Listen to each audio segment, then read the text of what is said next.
Okay. Okay, you're on. Good evening, everybody. This is Evelyn Gansglass. I'm co-director of Peace Corps Community for Refugees, and welcome to the webinar on serving educational needs of new immigrant families. And that's kind of a catch-all phrase that we use to talk about refugees, parolees, asylees, people with different status in the whole immigration system, all of whom have language problems, probably English language problems, come with families with different age children. So we are very much going to talk about the range of educational needs from family literacy and English language um, programs, early childhood education to some extent. And we'll also talk about access to post-secondary education, both academic as well as more career-oriented kinds of programs that you can access at community colleges and other places. And the emphasis is to give you some background, but basically to talk about what you as volunteers can do to help immigrant families, the parents as well as the children, address all of these needs, because we have pretty complex systems, and as tutors, as mentors, as sponsors, and probably we'll talk about other ways people can get involved. The plan was to have 3 speakers tonight. Unfortunately, Merritt Groeschel, who is executive director and founder of Solutions for Hometown Connections in the Washington, D.C. area, has gotten the flu and won't be able to join us tonight. But we have 2 other speakers who are going to fill in, and I'm sure we'll do a great job. One is Lynn Reddy, who is Associate Director of External and Executive Communication at Northern Virginia Community College here in the DC area. And she's going to talk about access to post-secondary education, but also has a lot of background on the literacy side. So she'll try to fill in there as well.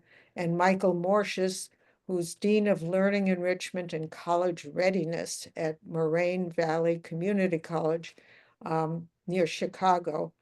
And he's going to tell you about all of the things that are available in community colleges, as well as just talk about literacy in general. He has a lot of background in this area. And we'll try to keep this really informal and just keep the conversation moving. So with that, let me turn this over to Michael. Michael, well, let me start a little bit. When I said people of different statuses, the current situation on the welfare side is chaotic, to say the least. A lot of the funding for for refugee resettlement programs has been suspended. So a lot of the refugee serving agencies and all of their partners have are laying off staff, are rearranging their priorities. The flow of refugees has, I thought, been stopped, but I heard that some people just arrived. So I'm not sure exactly what that is either.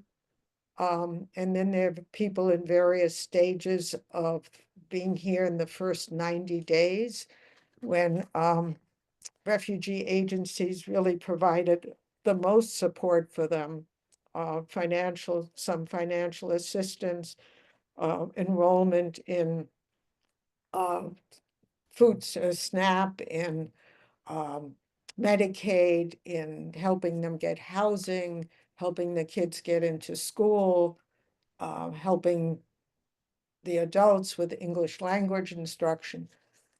Those agencies are in in turmoil at the moment. I'll just say turmoil, some more than less in different ways. And so those services are probably less than others. Other immigrant groups are being threatened, possibly with being deported. So just recognize that the status of people is changing at the moment and the impact is changing. And for example, as I'll take something from Lynn, access to Pell Grants, for example, not all categories of new immigrants are eligible for that. So you kind of have to know where people are in the process and the kinds of supports that they may have already gotten or they may still be getting, and through different funding sources.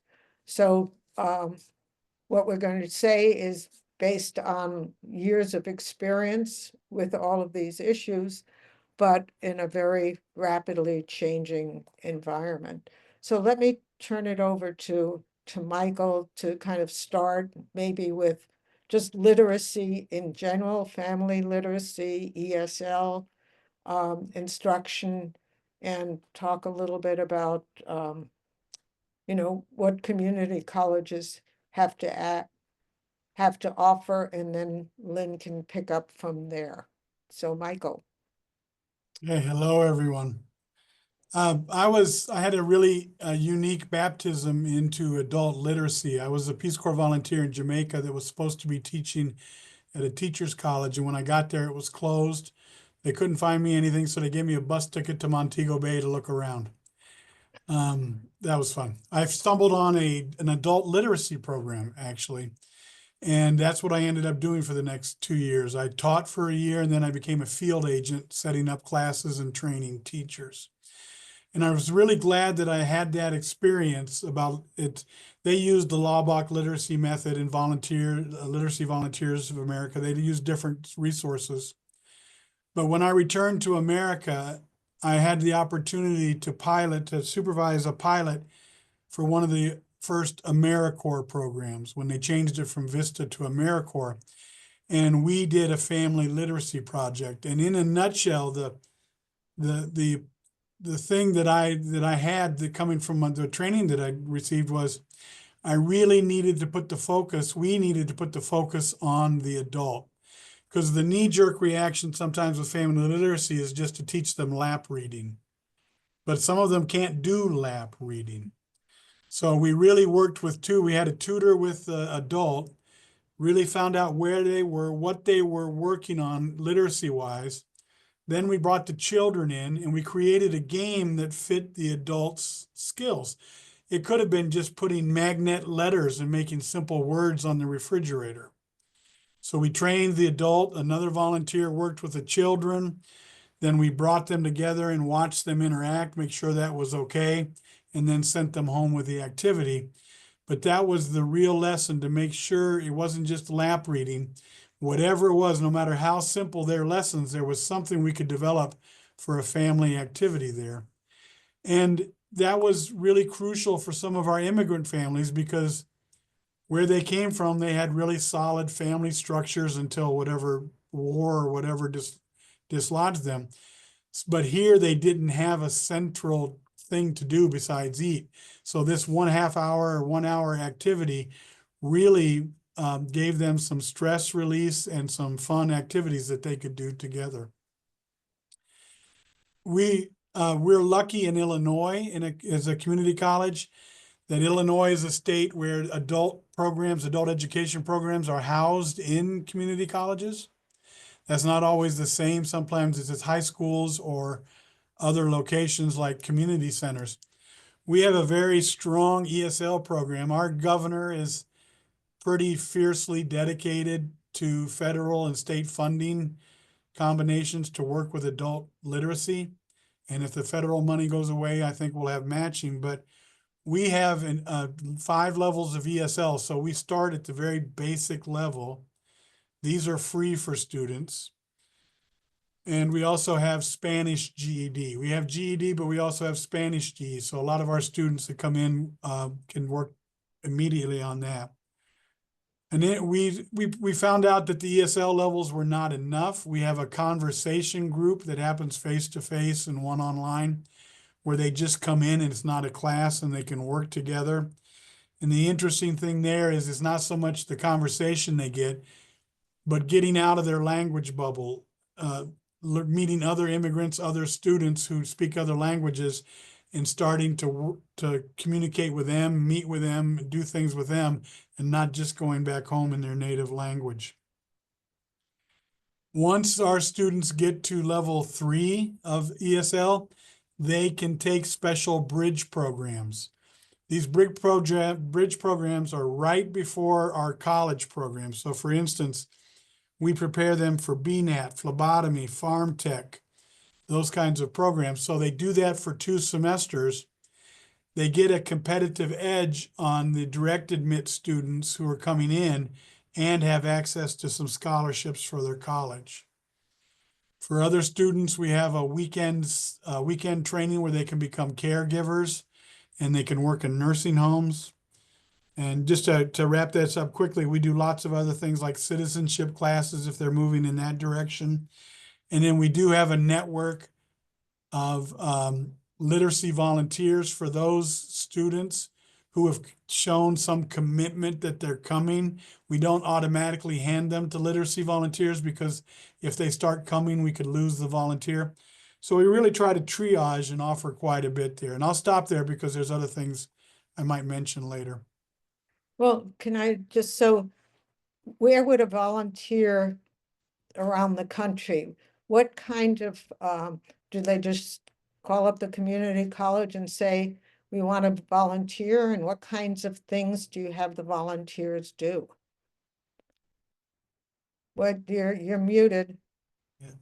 There's I don't have it now, but there's a literacy hotline for volunteers across America, and maybe I can send that to you and then you call that or email that, and then they tell you where your local opportunities are. We have a small grant from the state, so we are a literacy center. We train them mostly for one-on-one or small group training. And as somebody mentioned earlier, it's pretty interesting because some of these folks aren't literate in their own language. So for that, we might use some very basic law book literacy, which is, the best thing that I found for that level. Or they can do small groups, and we advise them. We have lots of materials here. They can meet with someone to help plan their lessons. Are there nonprofits that you work with that are serving refugees, and do you coordinate efforts with them, or what's the transition from the refugee serving agency to the community college? It's a lifeline, desperation. We don't really, there's not a lot of literacy agencies that are providing a lot of training that way. But last year we get a call from a community center that said they just got a bus load of Venezuelans courtesy of the governor of Texas. So we went down, triaged the students, and then, did what we could, started a few basic classes. Once we ascertained their literacy level, that group did have the wherewithal to develop a few parenting things, because we had some Spanish material, so they could start to do that with the kids and the parents. Okay, well, let's turn to Lynn, and then we'll come back and open it up for questions as well. Lynn, go ahead. Sure. So I've spent a lot of the last 5 or 6 years as a volunteer mentor, primarily with the children of immigrants who live in affordable housing in the Northern Virginia suburbs. So that's where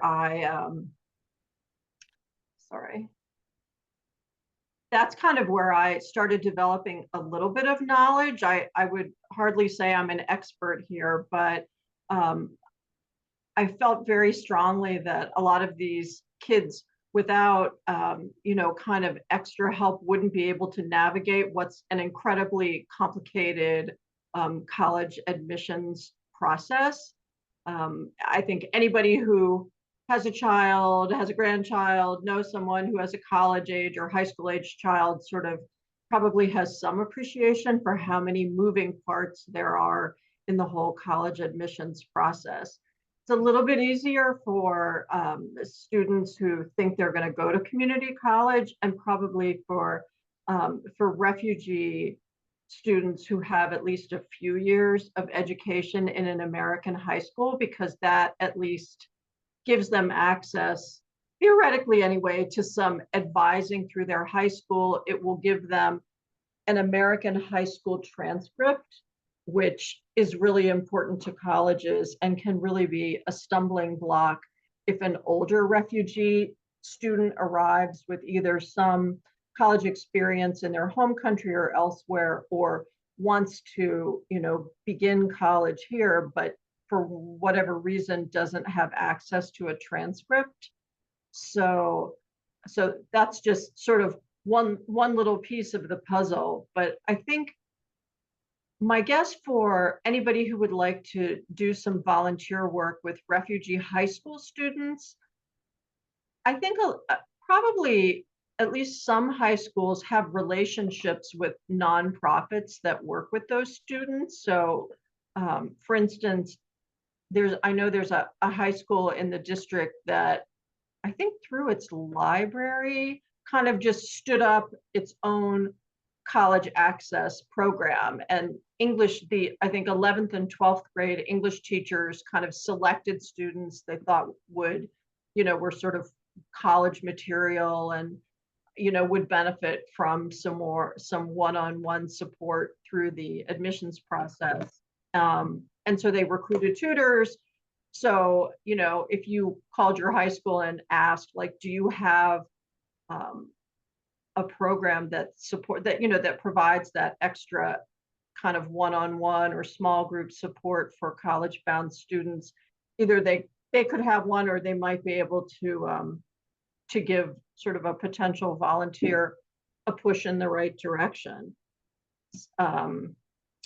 Because there are lots, I'm not sure, of course, based on what Evelyn just said, and the kind of uncertain times and uncertain funding for a lot of these refugee serving, but I think other,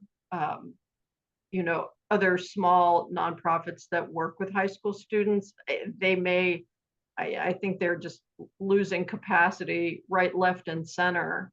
So, hopefully they would welcome additional volunteers, but of course it takes a little bit of effort to work with volunteers or direct them to the right place.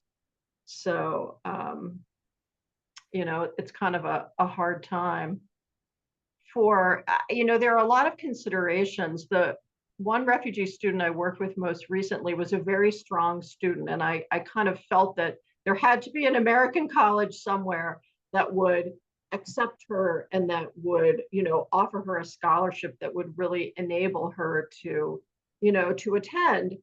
And and I did in the end. I mean, she was a strong candidate in many ways. She was kind of an easy student to present to colleges, but I called a lot of admissions offices.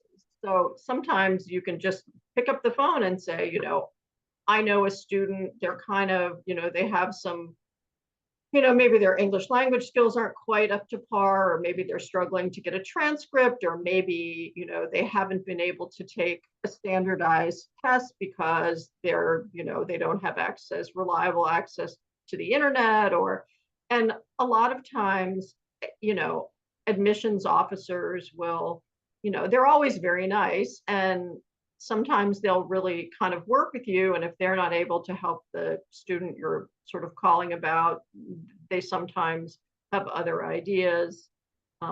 What I did find is that among the more elite colleges, which tend to offer much better financial aid packages, that their ability to cope with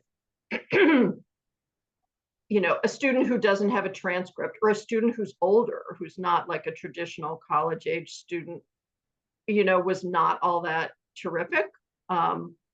If you were helping a student who had come from like the American University of fill in the blank, that was one thing, because they had, transcripts that colleges here understood, and they had, the colleges here had confidence in the kinds of instruction that students had received at these American universities abroad.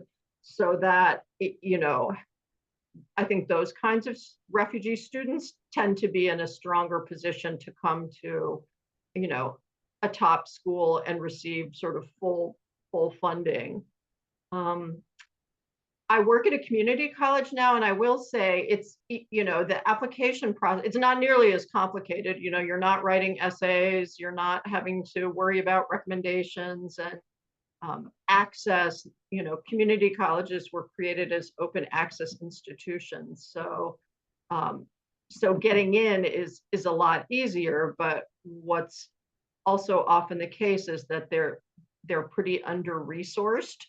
So the challenge can be for students kind of finding the resources and the support, you know, the counseling support, the tutoring support, just, you know, the help to persist until they actually complete. So getting in isn't the challenge, but it's kind of hanging in there and, you know, understanding and being willing to ask for help, you know, hoping, you know, hopefully you know, having there be help available to ask for, because, you know, that's not always the case. So it's, you know, going to college is complicated for anyone. And certainly the challenges can be really compounded for refugee students, or even the children of immigrants who are, you know, citizens, grew up here, you know, but their parents were, you know, quite unfamiliar with like college going culture and what does it mean to go to college in the US. Like, you know, they don't have that background knowledge that can be really helpful, or the resources to do what a lot of, you know, middle class and upper class families do, which is hire someone to help their kids navigate the process.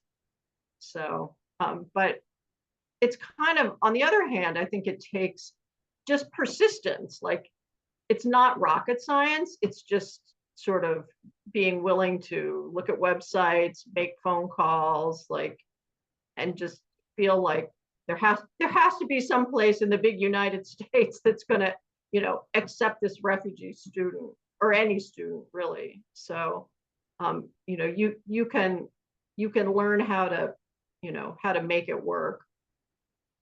So let me ask both of you, actually, how do you, as a volunteer, how do you figure out what the right education is? And I'll just give you examples from my recent volunteer experiences. So again, an Afghan family, there are lots of Afghan families.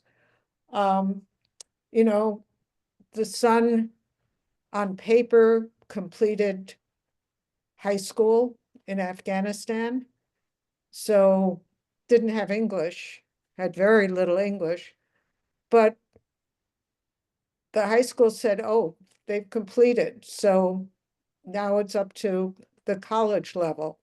So how do you deal with that? And, you know, so is that then the right place to go, or do you really work at trying to get them into high school? And that's going to be true. Another example I heard about today, children who have been out of school for 5 years between COVID and escaping the country they were in and the whole refugee process. The kids have not been in school for 5 years. So they are over age for whatever, you know, they are academically.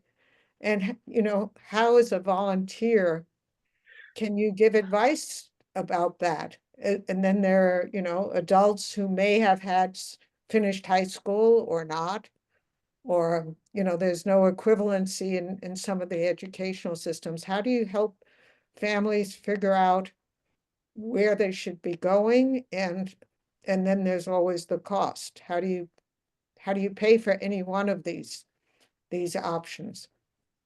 Any advice on that? Michael, do you want to take a crack at it? Sure. One, you know, once again, having the adult education side of the house here, we have some interesting problems with this. We have immigrants have networks, and networks have bad information. So for instance, we have an intensive English language program.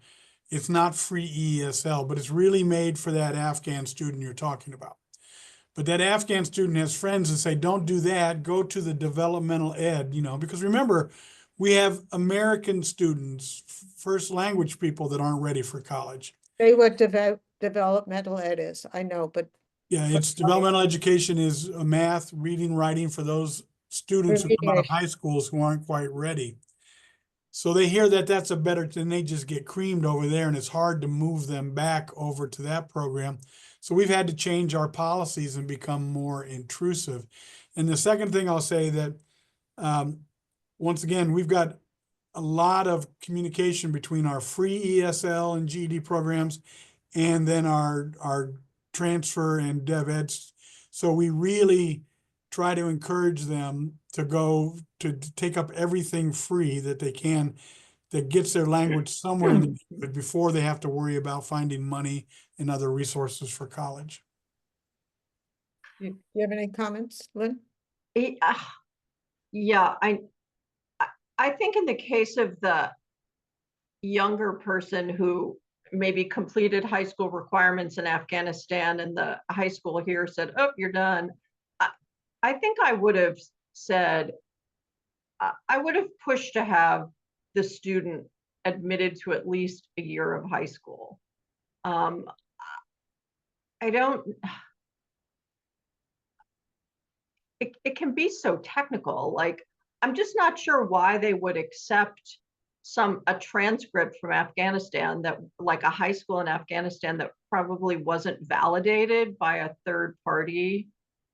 He didn't have a validated transcript, did he? I don't know. I don't know. We're not picking on Afghanistan. We're just using it as an example. As an example, there are other issues all over. But I'm just saying, I think I would have. I mean, maybe that would have been a technical way or a technical reason to insist that the high school take him. But I think I would have tried to make the argument that even if, this student had completed high school in Afghanistan, that, they just weren't ready to go on to college. Yeah. Probably, for getting used to a little bit of American school. I don't know. I mean, I do know that a lot of American high schools, there was a big sort of investigative piece that was published in one of the education trade presses not so long ago, that kind of created a fictional student who was like 19 years old but hadn't graduated from college, and I think it was their fictional backstory was somewhere in Central America, and that student should have been enrolled, was eligible, because just because he was older didn't mean he wasn't eligible. And a shocking number of schools said, oh, nope, sorry, you're not eligible. And if you kind of don't have an advocate or don't know enough to say, like, that doesn't sound right, or I disagree, people get discouraged, and I don't blame them. But I think high schools are not always admitting older students when they should. So that's a problem. As a volunteer, how do you even start becoming a mentor? I mean, there's the whole process of becoming a tutor and getting support in that. And my guess is a lot of people are involved in some level of tutoring, whether it's academic or English language. I guess I have a question about that as well. But this question is, you're working with a family, and how do you even find out about this? How do you help them? And you use the word advocate.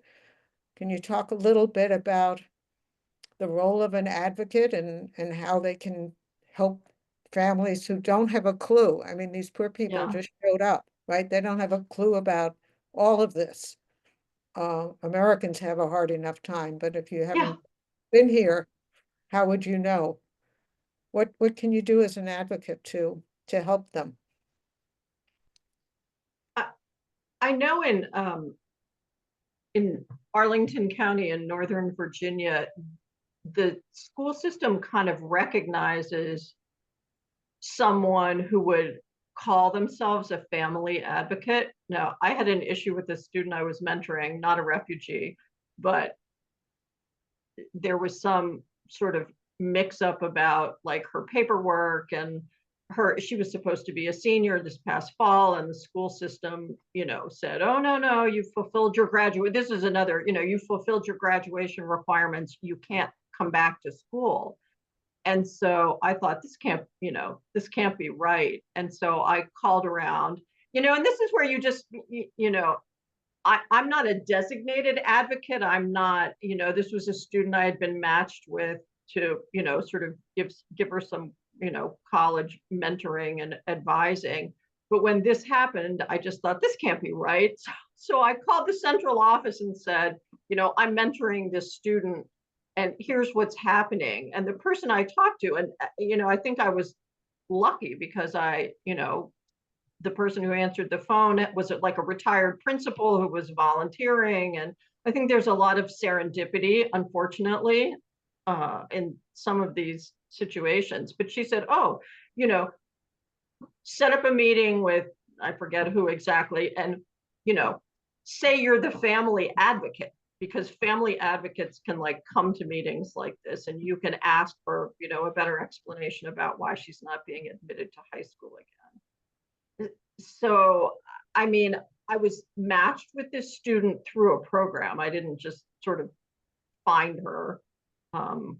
But it was my own sense of like, what was happening just seemed so wrong. And I thought, it kind of made me mad. So I thought, I'm going to get to the bottom of this somehow, and I'm just going to make a bunch of phone calls. But I think if you're how you would find a family, if you were a refugee family or recent immigrants who, ran up against some problem, I don't, I think unless some organization that you have contact with tells you, there's such a thing as a family advocate in schools, and here's where you can look for one, how would they ever know? I mean, It's hard. Michael, yeah. what do you think I think there's a critical distinction to be made that yes, you need to find an agency or an organization, because there's a double vetting that has to happen. There's some people in our society, even if they mean well, we don't want to place in a vulnerable home for many reasons. And also the family needs to understand dynamics. If you've lost everything and everything is desperate, it's not that hard before all of a sudden you're asking this caring person for money and doing other kinds of things. So libraries, churches, community centers are all wired into any existing facilities. But it's really difficult not to start this on your own and not expect some kind of problems. So Merritt is unfortunately not here, but let me go back to early childhood education, if you will. Can either of you, or have either of you had any experience with kind of two-generation literacy programs? I mean, a lot of the mothers usually to take part in any ESL program, you have childcare issues. And so it's a combination of taking care of the children as well as trying to educate and, give them a good start before a pre-Head Start, if you will, trying to get them into it. I know you mentioned some of that, Michael, not at the community college, but otherwise, how would a volunteer find this kind of a program in a community? It kind of goes to language density. In other words, if there's a lot of one group of language speakers somewhere, there tends to be facilities and things. So for us, one of the large groups there is Spanish speaking. So several of our libraries and community centers have created something called Parents as Educational Partners. So the parents are there to get some resources. There's childcare, and then once again, like I mentioned earlier, there's some mentors and things to bring them together to work on some things that the parent can handle. So those programs are out there. But once again, if you've got a family that speaks a language that's really unique, you may not be able to find that nexus. Which is an issue. Welcome, Kate. It's a really small group. We lost one of our speakers and it was a small group. I see the other person has disappeared. So we're just having an informal conversation about some of this. Do you have any specific questions that you were tuning in Since for? I'm coming in so late, I'm sorry to have joined late. There are 3 meetings at 8 o'clock tonight, so I was sort of popping in and out, all Peace Corps related, interestingly. Just one comment, sort of based on something I heard. I was formerly an attorney with Atlanta Legal Aid Society, and my job was called Hispanic Outreach Attorney. So one of my primary duties, in addition to representing clients, was to go into community centers and battered women's shelters and churches and schools and the Latin American Association to do Know Your Rights seminars. And one of my projects, I guess I can call it, was the Northern Atlanta Marietta School District, where they were trying to model California and passing English only laws. And it was Newt Gingrich's district. This was back in the late 90s. And one of the things that was happening at that time was the school was separating all non-English speaking students with no curriculum links, no development of any sort of planning. They didn't even integrate the children in phys ed or art or music that are less language intensive subjects. And so I was going to the sort of parent teacher, actually just parent community town hall meetings where the parents were standing up, and this was not just Hispanic parents, well, but it was largely Hispanic, saying, you know, this feels wrong to us. This feels like discrimination. What can we do? As an attorney, one cannot solicit clients, but my job was very much to provide information to this community of people that was concerned about what was happening in the schools. And unfortunately, many of the parents were undocumented. Children, even undocumented, have a right to education, of course, and the parents were very afraid. Even at that time in the late 90s, they didn't want to complain and risk deportation. And I ended up not having any clients come to me. I mean, this was ripe for a federal class action lawsuit, actually. And so what I recommended to the school district that they do was consult with educational experts, PhDs in bilingual education, who had experience in Texas and California, to design a curriculum that would incorporate the language needs of non-first language English language speakers. So I think one of the things that makes me think about is whether or not legal aid organizations in the states and in our areas have similar outreach programs, because my job was to do this outreach, all of these. And so one of the things that I'm thinking about doing now as a volunteer is affiliating myself with an immigrant rights advocacy organization and doing some more of these Know Your Rights seminars in various venues, just because I feel comfortable doing that. So the connection with education, I mean, you encounter these families, and then clearly, you know, how do you make that connection? Do either of you have any comments about that? Have you worked with Michael? Have you worked with legal aid kind of organizations? Well, the last 3 months that are in services for our teachers, and it's been focused on Know Your Rights for how do we educate. Well, first of all, what do we do if an ICE agent shows up at our college? So we've gone through all of that. We're now trying to get that education to the different levels of literacy we have to our students. And the other thing is we've realized through all of this that we need to do trauma-informed things in the classroom, not just for counseling. So we've hired a consultant to work with us about what comes up in education, but very pragmatically, lately, know your rights about federal agents or ICE agents coming to the classroom has been something we've had to do. And who gave you that training? I mean, what talking points are you using, and when people have questions, to whom do you refer them? We have several local agencies that are advocates that have lawyers on their staff, so that's who came. And then we pushed our administration to give also a response for us about what we do and so we have, then she consults with our lawyers, but we have a big Arab American population and Hispanic population, so we've talked to a couple of the lawyers and actually utilized their materials. Okay. So direct partnership.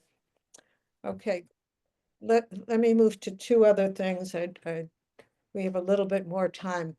One is a question of online instruction versus in person. I know that there are a lot of the community college and other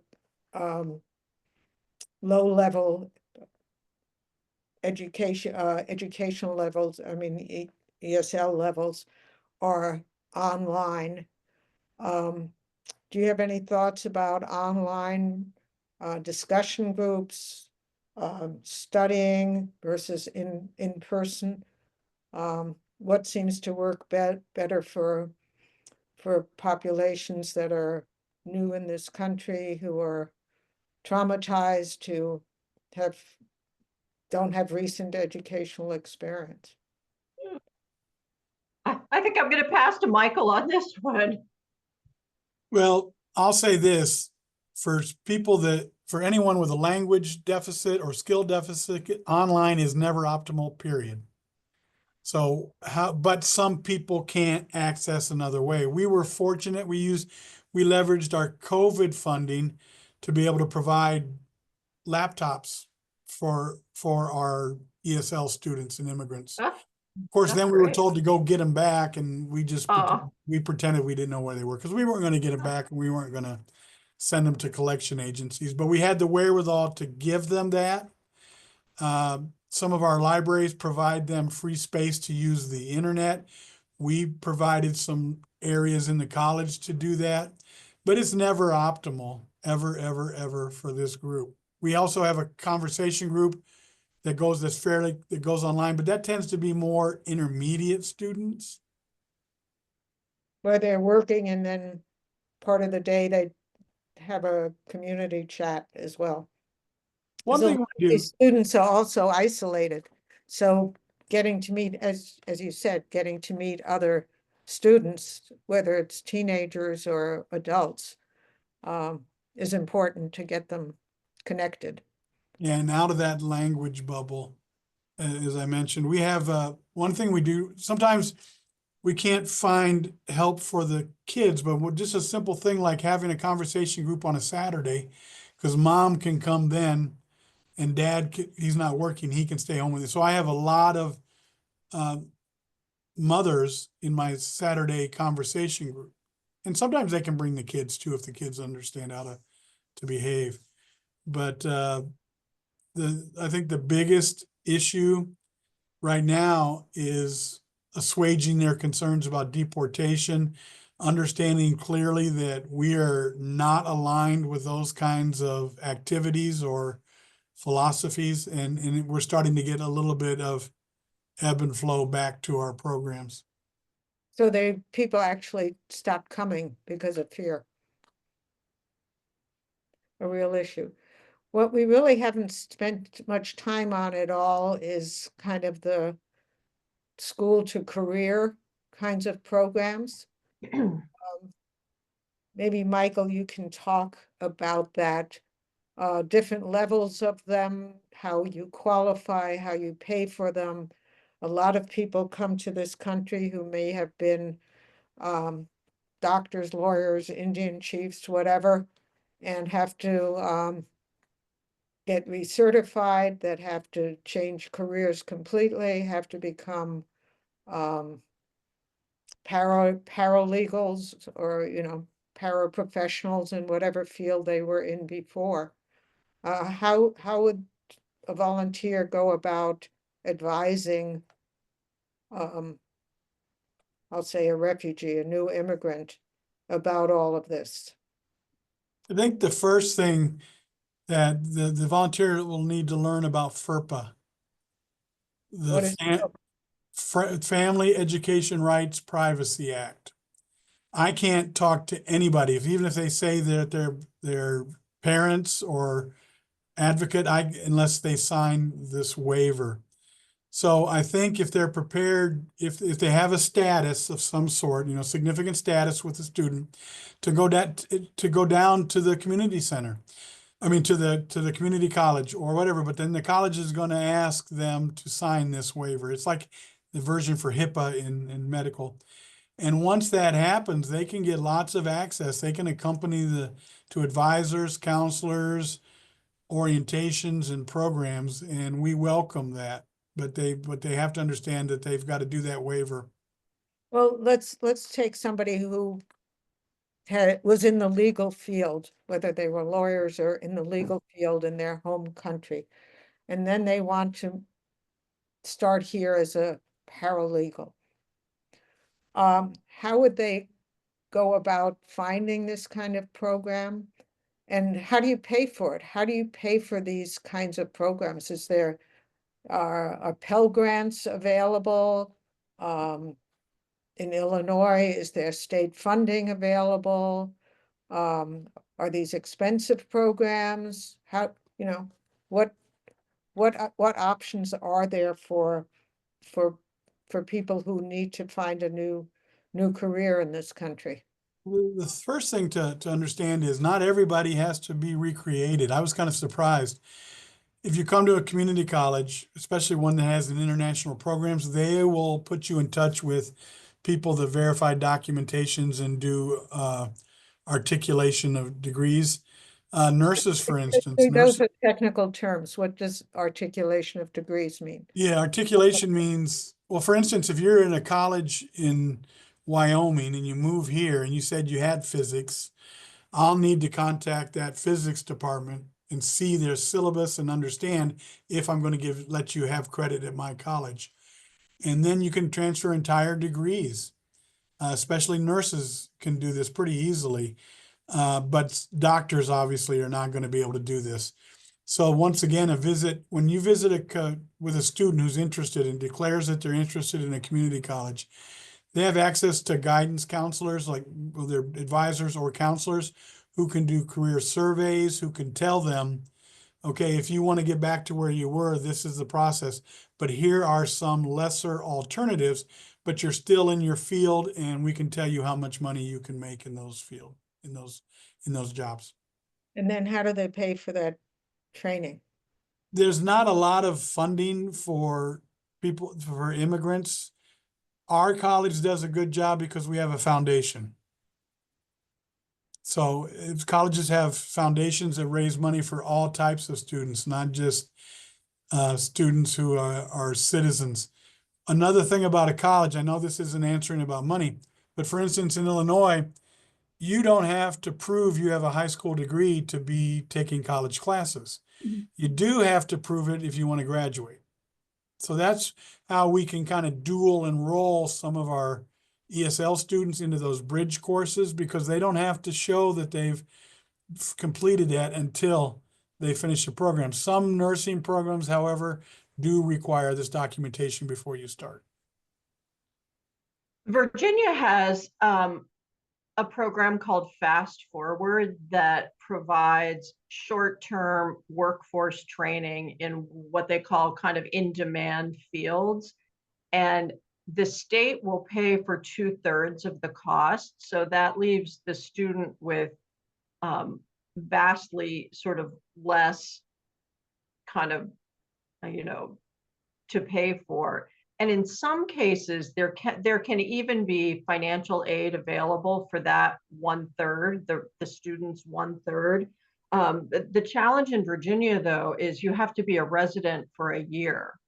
They have pretty tough state residency requirements to qualify for in-state tuition or, to sign up for a fast forward program. Kind of for anything. And the difference between in-state and out-of-state tuition is quite significant. Michael, what? No, I was just gonna say, I was amening that Oh, difference. okay. But there is some value to having students establish themselves. I'm not, things fall apart easily. But if you have free programs they can do, they can show you that, yeah, I can get it together, I can get the bus, I can get there. Yeah. Before you sign them up to commitments like financial aid and grants and things, I see this a lot. And we really try to find alternative entries for students to just prove themselves and us that once they can do this before we commit them to all kinds of other responsibilities. No, that makes sense. You want to talk about about loans and grants as well, Lynn? Do you experience that?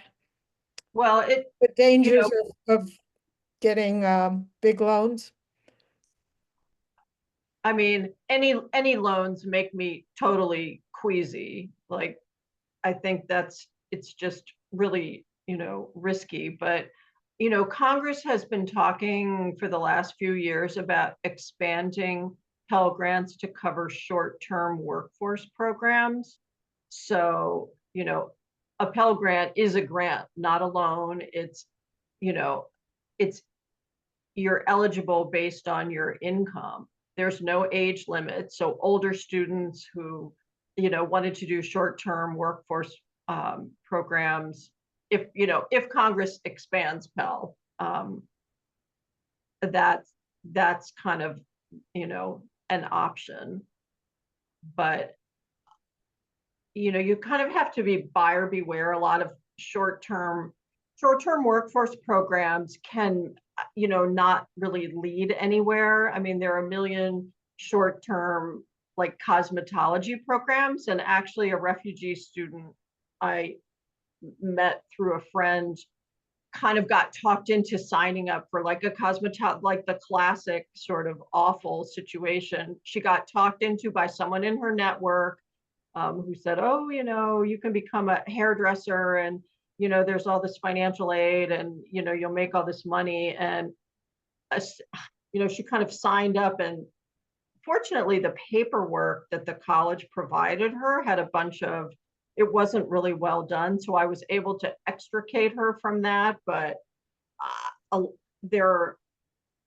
kind of have to be, you have to be careful. Someone who's kind of aware of the fact that there are a lot of predatory sort of for-profit training programs that will kind of do a soft sell on, oh, we can give you, we can loan you this, we can help you pay for that. And, students who are new to this country, and even students who aren't new to this country, often get kind of sucked into these programs. And it's just, bad news. So not every short-term workforce, program is a good one by any means, whether they're paid for by someone else or not. I put in the chat the WIOA, the Workforce Investment Opportunity Act, oftentimes has funds for, especially for these technical programs. And that's one place to check in your local area as well. And do you have to go through the workforce office to get that? Well, oftentimes these have, for instance, my college has a WIOA person. It's from a Title II grant or a Title III grant, but we actually have those officials on campuses. And once again, that's the first thing an advisor or a counselor would know about. Okay, well, we have like 3 minutes left to this whole discussion. I don't want to scare people off with all of this. It is complex. The education needs of families are complex, and I think the advantage of being a mentor is that at least you have the English language skills and you know the institutions where you can get some more information, which a lot of these families don't have. But people are pretty traumatized when they come here. Vocationally, they don't have whatever they were doing before. The children have been out of school. You know, mothers are home, have perhaps little education themselves, and can't do anything because the children are at home.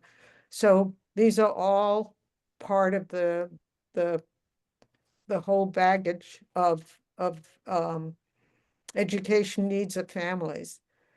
And I think any mentorship that you are able to provide and hook them up with counselors in community colleges and workforce offices and even social service offices who have experience in your communities, I think is really important. And the other thing is each state has different resources. You heard about Illinois and Virginia. So you know, what's available in one state may not be available in another. And so it's really learning about that as well. Just to finish off, our next conversation, informal conversation, although this was an informal conversation, similar kind of informal conversation, is on March 19th. There we really don't have an agenda. It's whoever comes on the call who wants to talk about refugee-related issues and ask peers about it. That's what the agenda is.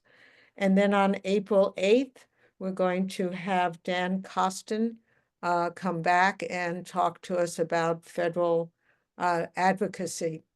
And actually, we postponed it until April, hoping that we have a better sense of where we are, because at the moment it's kind of hard knowing exactly where the advocacy opportunities are, you know, what of some of the threats are real, what aren't, and what, you know, what work Congress is going to settle down and do. So hopefully by April 8th, we'll have a better sense of that. So with that, exactly at 9 o'clock, I thank both Lynn and Michael for joining us tonight. And I wish Merritt well. I hope she overcomes her illness. And we'll see you next time. So thank you Just so much. one quick reminder too. We try to we have a pretty active Facebook account and LinkedIn and things like that. So if anybody has any articles or stories they'd like to send us, we've been really using a lot of storytelling, trying to use that. And we also have a segment called Some Good News, because people nowadays just need to hear good news once in a while. So if anybody has a story, just send it to us and we'd be happy to post it. Okay. Thank Thanks so much. Okay. Great. Thank Thank you, you. Thank you. everybody. Thank And you. thank you, Evelyn, for all your organization. Okay. Thanks. Bye. Bye. Good night.